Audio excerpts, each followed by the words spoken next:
2009 লোকসভা নির্বাচনে হতাশাজনক ফল থেকে শুরু হয়েছে ক্ষয়ের পালা।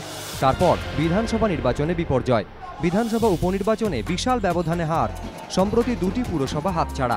গত 3 বছরে পশ্চিমবঙ্গে সিপিএমের পারফরমেন্স খুশি করার তো দূরের কথা, উল্টে উদ্বেগ বাড়িয়েই চলেছে একেজি ভবনের কর্তাদের।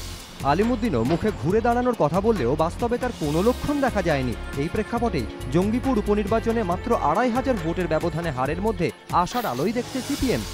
দীর্ঘদিন বাদে পশ্চিমবঙ্গে দলের পারফরমেন্সে খুশি সিপিএমের সাধারণ সম্পাদক প্রকাশ কারাট। জঙ্গিপুরে কংগ্রেসের জয়কে টেকনিক্যাল জয় আখ্যা দিয়ে কারাটের বক্তব্য, তার দল ভালো পারফরমেন্স করেছে। কারাটের দাবি, সিপিএম প্রার্থী মুজফ্ফর হোসেনের নামে আরও এক গোঁজ প্রার্থী 11,000 ভোট কেটেছেন। তবে জঙ্গিপুরে কংগ্রেসকে সিপিএম কড়া টক্কর দিলেও বামেদের কাছে উদ্বেগের কারণ অবশ্যই বিজেপির শক্তি বৃদ্ধি।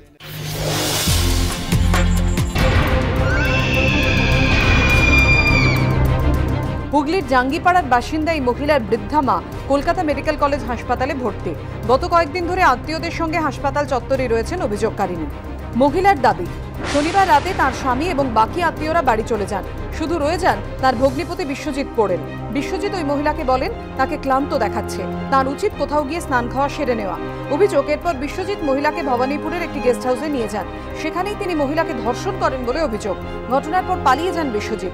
সকালে হাসপাতালে আসার পর স্বামীকে ফোনে গোটা ঘটনাটি জানান ওই মহিলা। বউবাজার থানায় অভিযোগ দায়ের করা হয়েছে।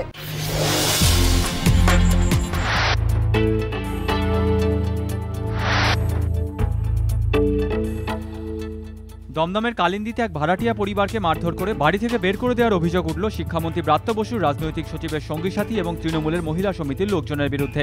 ব্রাত্য বসুর পাড়াতেই একটি বাড়িতে ভাড়া থাকেন দেবদূতি বন্দ্যোপাধ্যায়। তাঁর দাবি, আর্থিক কারণে গত 2 মাস ভাড়া দিতে পারেননি তিনি। অভিযোগ, রবিবার হঠাৎই তাঁদের ওপর চড়াও হয় তৃণমূলের মহিলা সমিতি এবং ব্রাত্য বসুর রাজনৈতিক সচিব বরুণ নন্দীর লোকজন। তাদের মারধর করে বাড়ি থেকে বের করে দেওয়া হয় বলে অভিযোগ।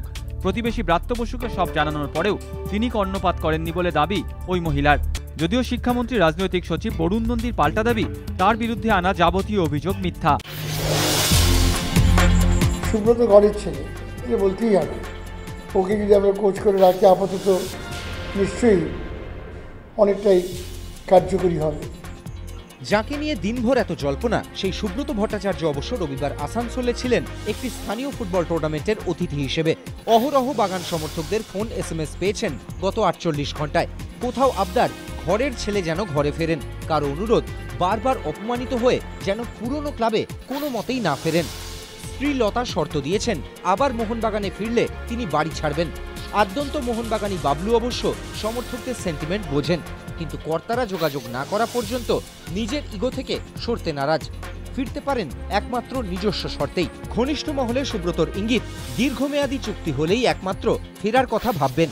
আগামী মরশুমে দল গঠন এবং ফুটবল বাছাইয়ে পূর্ণ স্বাধীনতা আবশ্যক শর্ত।